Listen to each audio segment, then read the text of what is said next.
"You don't belong here," the nurse said, her voice low but sharp enough to cut through the sterile air, and the fluorescent lights above flickered faintly, as if reacting to the tension, the kind of cold white glow that made everything feel more exposed, more judged.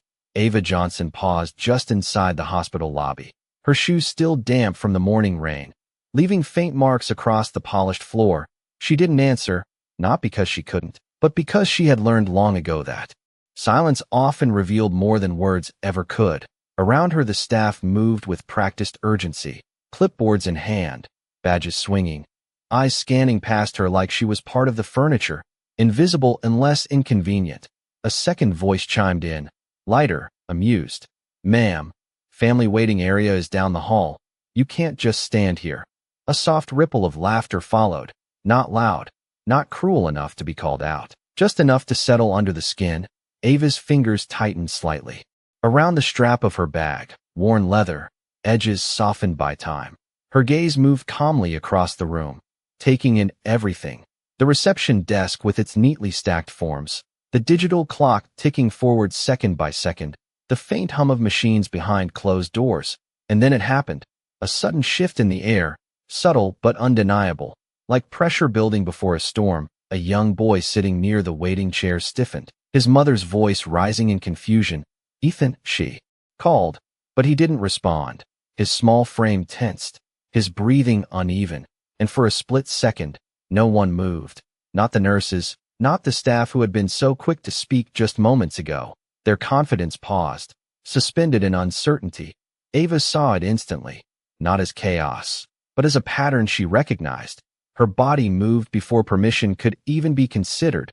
She stepped forward, the distance between her and the boy closing in a matter of seconds, her voice calm, grounded. "Hey, I'm right here," she said softly, kneeling down, her presence steady against the rising panic in the room. One nurse took a step forward, hesitant. "Ma'am, you need to step back." But Ava didn't look at her. Her focus locked on the child, every movement precise, deliberate, like muscle memory shaped by years no one in that room could see. The boy's breathing shifted, erratic but changing. The sharp beeping from a nearby monitor seemed louder now, echoing against the tile walls. Someone whispered, "Should we call?" But the sentence never finished, because something had already begun to change. The room, once filled with quiet judgment, was now holding its breath, watching, waiting, unsure of what they were witnessing. And Ava, still kneeling on that cold floor, didn't rush, didn't panic. She simply stayed, present in a way that made everything else feel distant, irrelevant, like the world had narrowed to a single moment. And no one there could yet understand why the woman they had dismissed just seconds ago was now the only one who seemed to know exactly what to do. The boy's small hands twitched against the cold tile as Ava kept her voice low and steady. "That is it. Just breathe. You are okay." Each word measured like it carried weight, and somehow it did, because his chest began to rise a little more evenly. Not perfect, not yet, but enough to shift the tension in the room, enough to make the silence feel different. Behind her, a nurse fumbled with a tablet, fingers tapping too fast. Another reached for a phone, unsure whether to call for help or wait, and that hesitation hung thick in the air. Ava adjusted her position slightly, one hand hovering near the boy's shoulder. Without pressing, giving space but never leaving. Her eyes focused, calm, like she had done this 100 times before, maybe more. The mother's voice trembled beside them. "Is he going to be okay?" And Ava glanced up just long enough to meet her eyes, not with false reassurance, but with something steadier. "He needs a moment. Stay with me," she said. And the woman nodded without realizing she had just taken direction from someone she had not even questioned seconds ago. The overhead lights hummed softly, casting long reflections across the polished floor, and the rhythmic beeping from the nearby monitor began to slow, not dramatically, but enough that even the staff could hear the change. One of the earlier voices spoke again, quieter now, uncertain. "Who is she?" But no one answered, because no one knew. Not really. They only knew what they had assumed, and those assumptions were starting to feel fragile, like glass under pressure. Ava exhaled slowly, matching the boy's breathing, guiding without forcing, her presence anchoring the moment in a way that training alone could not explain. and then footsteps approached, firm, deliberate, cutting through the hesitation like a line drawn across the room. Dr. Richard Collins stepped forward, his white coat crisp, his expression controlled but edged with irritation. He took in the scene quickly, the boy on the floor, the staff standing back, Ava kneeling where no one had invited her to be, and his voice came sharp, precise. What is going on here? The question was not really a question. It was a demand for order, for authority to be restored. One nurse began to answer, stumbling over her words. But Collins did not wait, his gaze fixed on Ava, measuring, dismissive. You need to step away from the patient, he said, each word clipped, practiced, the kind of tone that usually ended conversations before they began. Ava did not react immediately. She finished the moment she had started, watching the boy's breathing settle just a fraction more before she slowly lifted her hand, rising to her feet with a quiet composure that did not match the tension surrounding her. The boy let out a softer breath now, his body less rigid, and the change was undeniable, even if no one said it out loud. Collins noticed it too, but instead of relief, his expression tightened, as if the shift itself was inconvenient. I said step away, he repeated, and this time there was no room left in his voice, only authority, the kind that expected to be obeyed without question. Ava met his eyes then, not challenging, not submissive, just steady. And for a brief second something unspoken passed between them, something Collins could not quite place. And that uncertainty made his jaw tighten further. Around them the staff watched closely now, no longer amused, no longer relaxed. The earlier laughter gone like it had never existed, replaced by something quieter, something heavier, because the woman they had dismissed had just changed the room without raising her voice, without asking for permission. And no one could explain how Dr. Collins held his posture, shoulders squared, the authority in his stance filling the space where uncertainty had just lived, and yet the room no longer moved the way it had before. Something subtle had shifted, something no one could quite name. Ava stepped back exactly one pace, not rushed, not reluctant, simply precise, her hands relaxed at her sides, her breathing steady, as if the moment that had just unfolded had not shaken her at all.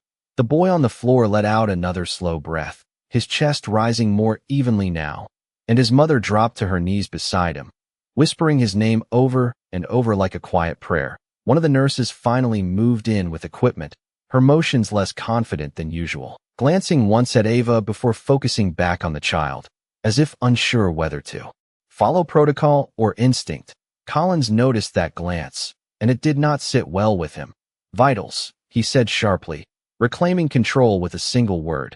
The nurse responded quickly, reading numbers from the monitor, her voice steadier now that there was something familiar to hold on to, something measurable, something that fit inside the rules they all understood. Collins nodded once, then looked back at Ava, his expression cooling further. You are not part of this team, he said, quieter this time, but no less firm. You cannot intervene in patient care without authorization. Each word landed clean, structured, like policy being spoken aloud, and for a moment it seemed like the room might settle back into its old rhythm, back into hierarchy, back into certainty, but the silence that followed did not agree. Ava met his gaze again, not defensive, not apologetic, simply present, and that presence carried something that did not match the role he had assigned her, something that made the edges of his certainty feel less defined.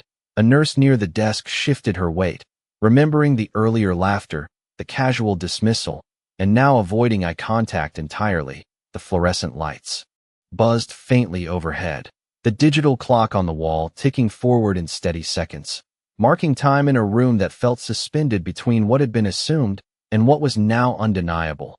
Collins turned slightly toward his staff, issuing quick instructions, restoring movement, restoring order, but even as they obeyed, there was hesitation in the way they moved, a fraction of a second slower, a glance too many toward Ava, as if waiting for her to contradict something, to step forward again, to reveal more than she already had.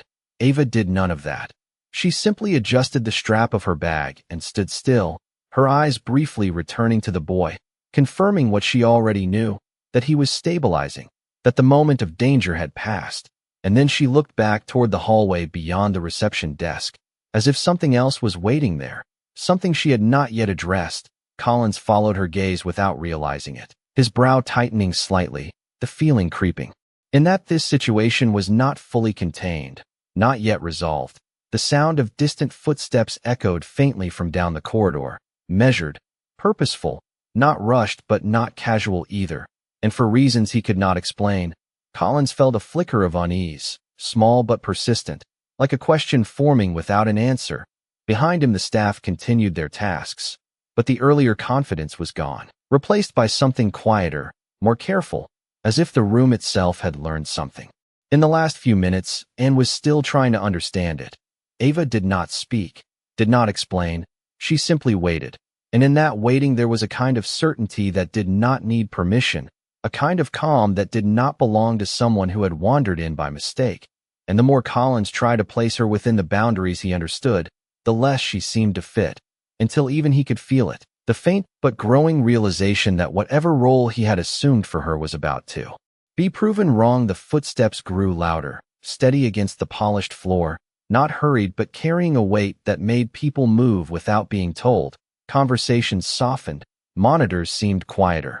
Even the air felt like it was making room. Ava did not turn immediately. She already knew that sound, the rhythm of it, the purpose behind it. But the others noticed, heads shifting one by one toward the corridor, curiosity pulling their attention away from routine. Dr. Collins followed the movement last, his posture still rigid, but his eyes narrowing slightly as a group of executives came into view. Dark suits, clean lines, presence that did not need introduction, the kind that rarely stepped onto this floor without reason. The lead among them slowed as he approached, his gaze scanning the room quickly before settling, not on Collins, not on the staff, but on Ava. And in that single shift of attention, something invisible but undeniable changed. The man's expression softened just enough to break the tension. "Ms. Johnson," he said clearly, his voice carrying across the lobby with quiet authority. "We have been waiting for you." The words did not echo, but they did not need to, because the silence that followed was complete, absolute, the kind that made even the faint hum of the lights feel too loud. Collins did not move at first, as if the sentence had not fully reached him, as if it needed a second to settle into something real. His gaze flicked from the executive back to Ava, searching for a reaction that would explain what he had just heard. But Ava simply inclined her head slightly, calm, composed, as if nothing about this moment surprised her, as if it had always been inevitable. One of the nurses near the desk lowered her tablet slowly, her earlier certainty dissolving into something closer to disbelief. Another took a small step back, creating space without realizing why.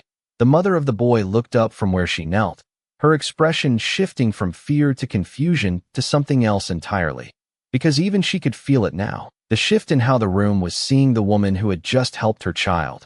Collins finally stepped forward, his voice tighter now, controlled but no longer effortless. "There must be some misunderstanding," he said, directing the words toward the executive, but his eyes remained fixed on Ava, as if she held the answer he was not ready to accept.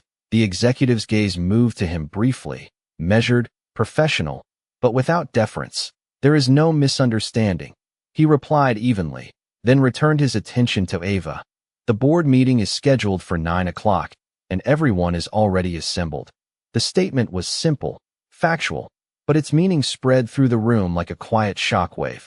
Collins felt it before he processed it, the realization pressing against everything he had assumed just minutes ago, the laughter, the dismissal, the certainty of who belonged and who did not, all of it now standing on something unstable, something that no longer held. Ava took a step forward, not toward Collins, not toward the staff, but toward the corridor where the executive stood waiting, her movement smooth, unhurried, the sound of her shoes against the floor now the only thing breaking the silence. And as she passed, no one spoke, no one laughed, no one tried to stop her, because in that moment, without a single raised voice, without a single explanation, the truth had already begun to reveal itself, and it was stronger than anything they had said before. The sound of Ava's footsteps did not rush, did not hesitate. It carried a quiet certainty that stretched through the corridor as the executives parted slightly to walk beside her, not ahead, not behind, but with her. and that subtle alignment spoke louder than any title ever could. Behind them, the lobby remained suspended, staff frozen.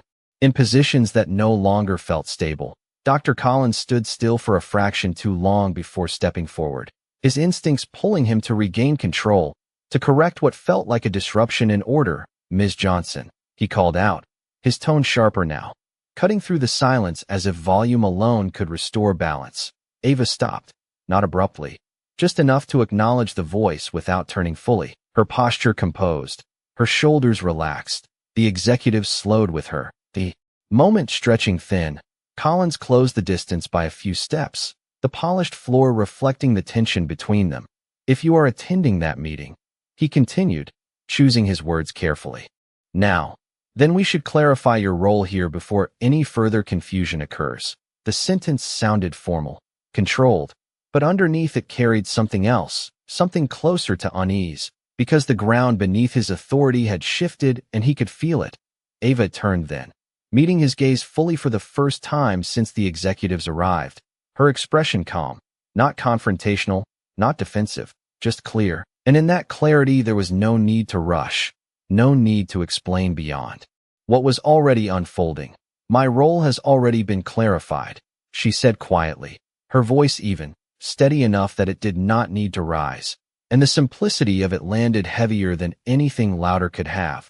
One of the executives beside her glanced briefly at Collins, not dismissive, but not deferential either, simply observing, as if measuring the moment without interfering. The staff behind Collins watched closely now, their earlier assumptions unraveling in real time.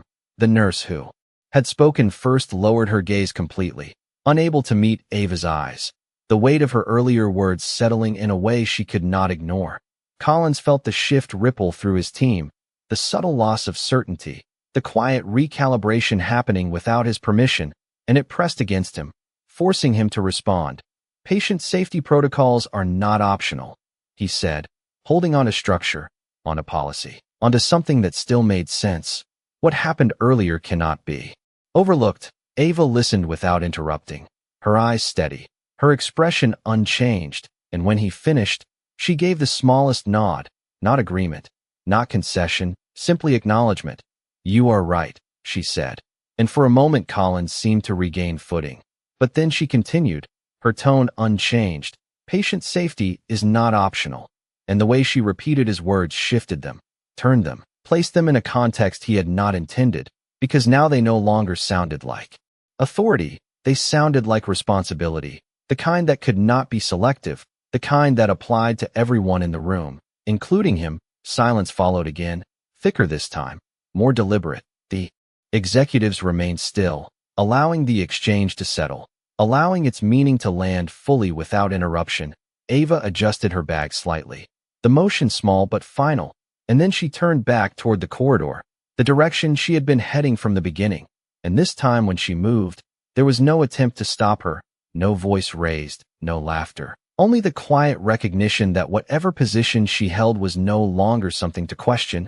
And as she walked forward, the balance of the room shifted completely, not with force, not with argument, but with something far more difficult to resist, the undeniable presence of truth revealing itself step by step. The corridor stretched ahead in clean lines of glass and steel, the kind of architecture designed to reflect precision and control, and yet the silence that followed Ava now carried something softer, something heavier. Like the building itself was listening, her steps remained even, measured, each one echoing just enough to mark her presence without demanding attention. The executives walked alongside her without speaking, their usual conversations replaced by a quiet respect that needed no words. Behind them the lobby faded, but its tension lingered, carried forward in the minds of those who had just witnessed something they could not easily explain. Ava's hand brushed lightly against the edge of her bag as she walked, a small grounding gesture, familiar, steady. The overhead lights shifted, slightly in tone as they moved deeper into the administrative wing, warmer, less clinical, and the change in light softened the edges of the moment, giving it space to breathe. A glass wall to the right revealed a conference room already filled, silhouettes seated, papers aligned, screens glowing faintly, all waiting, all paused, As if time itself had been held just long enough for her to arrive, Ava slowed just before the door, not out of hesitation, but awareness, the kind that comes from understanding exactly what a moment means without needing to announce it. One of the executives reached for the handle but did not open it immediately, instead glancing at her, a silent acknowledgement, an unspoken signal that this step belonged to her, not to them.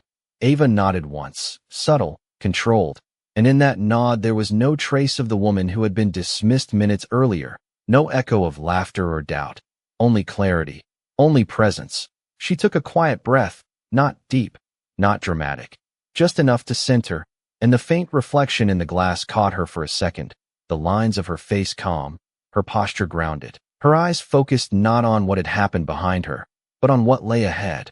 The door opened smoothly, the room inside shifting instantly, chairs straightening, conversation stopping mid-sentence, every gaze turning toward the entrance, and then toward her, not questioning, not uncertain, but expectant, the kind of attention reserved for someone whose role had already been defined before they entered. Ava stepped forward, the sound of her shoes soft against the carpeted floor now, different from the sharp echo of the lobby, quieter, more contained, and the shift in sound marked the transition as clearly as anything else. She moved to the head of the table without rush, without announcement, her presence guiding the room into alignment without a single command. The executives followed, taking their seats with practiced ease, but their focus remained on her, the energy in the room settling into something deliberate, something ready. Outside the glass walls the hospital continued its rhythm. Distant footsteps, muted voices, the steady pulse of a place that never truly stopped. But inside this room there was stillness, a moment suspended just before something begins. Ava placed her hand lightly on the back of the chair at the head of the table, pausing for a fraction of a second, not to claim the space, but to acknowledge it. And in that quiet pause there was a weight that no title needed to carry, a presence that had already reshaped everything it had touched. And far down the corridor, unseen but not forgotten, the echoes of earlier assumptions continued to fade, replaced by something far more lasting. The undeniable realization that what had been overlooked was never absent, only waiting for the moment it would no longer be ignored. The room did not need an introduction because it had already accepted her. The shift happened not when she stepped inside, but when she chose to stand still for that brief moment, her hand resting lightly on the chair, her presence settling over the space like something inevitable. Ava looked across the table, meeting each set of eyes not with challenge, but with clarity, and one by one they held her gaze, not out of obligation but recognition, the kind that comes when authority is no longer questioned. It is understood. She took her seat slowly, the soft sound of the chair against the floor marking the beginning of something that had been set in motion long before this morning. A screen at the far end of the room glowed with data, charts, projections, but no one looked at it yet, because the real focus had already shifted. An older board member adjusted his glasses, leaning forward slightly. "We are ready when you are," he said, and the simplicity of that statement carried weight, not rushed, not ceremonial, just honest. Ava nodded once, her posture straight but relaxed, and for a second she allowed the silence to hold, not to create tension, but to give space for what needed to be said. "Before we begin," she said, her voice calm, even, carrying without effort. "There was an incident in the lobby." The words were not sharp, not accusatory, but they landed immediately, drawing attention inward, focusing the room in a different way. A few executives exchanged quick glances, aware now that something outside their agenda had already shaped the day. Ava continued, not raising her voice, not changing her tone. A child needed help, and for a moment, hesitation took priority over action. She paused just enough for the meaning to settle, her eyes moving briefly toward the glass wall, toward the distant corridor that connected this room to everything beyond it. "That is not a systems issue," she added. "That is a culture issue." The words did not echo, but they did not need to, because their weight was precise, directed, undeniable. One executive shifted in his seat, another lowered his gaze to the table, not in guilt, but in reflection. Ava's expression did not harden, did not soften. It remained steady, grounded in something deeper than reaction. "Protocols exist to guide us," she continued. but they do not replace awareness, and they do not excuse inaction. The room stayed silent, not because it was commanded, but because it was listening, truly listening. The kind of silence that does not resist. Ava leaned forward slightly, her hands resting lightly on the table, not gripping, not claiming, simply present. Every person who walks through those doors deserves to be seen, she said, and for a moment the statement hung there. Simple, clear, but layered with everything that had just happened, everything that had been assumed, and then undone. One of the executives nodded slowly, almost to himself, as if something had just aligned in a way it had not before. Ava let the silence return, not to close the moment, but to complete it. And then, with the same calm that had carried her through the lobby, she shifted her attention to the screen, to the work that had brought them here. Now, she said, her voice steady. Let us begin. And just like that, the meeting moved forward, but nothing in that room was the same as it had been before, because the truth had already been spoken, not loudly, not forcefully, but with a clarity that could not be undone, and far beyond the glass walls. In the corridors where assumptions had once felt certain, something had already begun to change. The meeting moved with precision, data flowing across the screen, voices measured, decisions forming in structured layers. But beneath it all there was a quiet awareness that had not been there before, something that had shifted beyond numbers and strategy. Ava guided the discussion without raising her voice, her words clear, deliberate, each point landing with purpose, and the room followed, not out of obligation, but alignment. Time passed without friction, until the final slide dimmed and the glow of the screen softened, signaling an end that did not need to be announced. Chairs adjusted slightly, papers were gathered, but no one rushed to stand. As if leaving too quickly would break something that had just been understood, Ava closed the folder in front of her with a soft, final motion, her hands resting briefly on the table before she rose. The executives followed a beat later, not ahead, not interrupting. The same quiet respect carrying through every movement. Outside the glass walls the corridor waited. The same polished floors, the same distant hum, but not the same energy. Ava stepped out first, the door closing gently behind her, and for a moment she paused, not to hesitate, but to observe. Down the hall Dr. Collins stood near the edge of the lobby entrance, his posture no longer rigid, his shoulders slightly lowered, as if the weight of something unseen had settled in. He had not left, not returned fully to routine. He had remained, waiting, though he might not have admitted it even to himself. Ava walked toward him, her steps unhurried, the distance closing without tension, and when she stopped a few feet away, neither of them spoke immediately. The silence between them no longer sharp, but reflective. Collins looked at her, really. Looked this time, without assumption, without dismissal, and the shift in his expression was subtle but undeniable. The boy, he said finally, his voice quieter than before, less controlled, more human. He is stable. Ava nodded once, the smallest acknowledgement. He just needed someone to act, she replied, her tone even, not pointed, but it carried meaning that could not be ignored. Collins exhaled slowly, a breath he had been holding longer than he realized, his gaze dropping briefly, before returning to her. I misjudged the situation, he said, choosing each word carefully, not out of fear, but out of recognition, and I misjudged you. The admission did not echo, but it settled, real and unpolished. Ava did not react immediately. She let the words exist as they were, without rushing to soften them or dismiss them. It was not just me, she said after a moment, her voice calm, grounded. It was what you expected to see. Collins absorbed that, the truth of it landing, deeper than any correction could have, because it was not about a single mistake. It was about a pattern, something learned, something unexamined until now. He nodded slowly, the movement small but genuine. That changes, he said, not loudly, not as a declaration, but as a decision forming in real time. Ava studied him for a brief second, not searching for perfection, not expecting it, just acknowledging the moment for what it was, a beginning, not a conclusion. She inclined her head slightly, a quiet acceptance, and then she stepped past him, continuing down the corridor, her presence no longer questioned, no longer measured against assumptions, just recognized.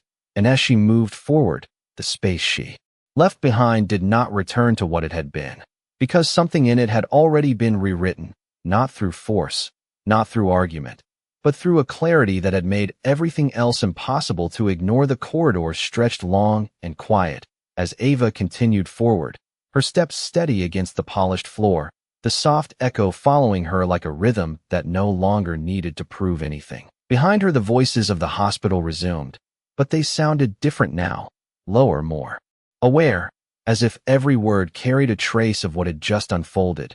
She passed the glass panels that reflected her movement in fragments, each reflection catching the same calm expression, the same grounded presence, and none of them looked like someone who had been questioned only an hour ago. Further down the hall, a nurse adjusted her posture as Ava approached, her eyes lifting, meeting Ava's for a brief second before lowering again. Not out of fear, but respect, quiet and unspoken, the kind that does not demand acknowledgement. Ava did not slow, did not pause. She simply continued, her focus forward, her presence leaving a subtle shift in every space she crossed. Near the end of the corridor, the light softened, sunlight breaking through tall windows and spilling across the floor in long, warm lines that cut through the sterile white. Ava stepped into that light without hesitation, the warmth catching on the edge of her sleeve, illuminating the simple details that had been overlooked before, the worn texture of her bag, the calm set of her shoulders, the steady pace that had never changed. Far behind her, unseen but still connected, the lobby carried on, but the laughter that had once filled it did not return. In its place was something quieter, more thoughtful, a recalibration that would take time to fully understand. Dr. Collins remained where she had left him, his gaze lingering down the corridor long after she had disappeared from view, not with confusion anymore, but reflection, the kind that does not fade quickly because it is rooted in something real, something that cannot be dismissed. Ava reached the far end of the hall and turned slightly toward a set of doors, marked for administrative offices, her hand resting briefly on the handle before she paused, not out of uncertainty, but awareness, the moment settling around her, the quiet of it, the stillness, the absence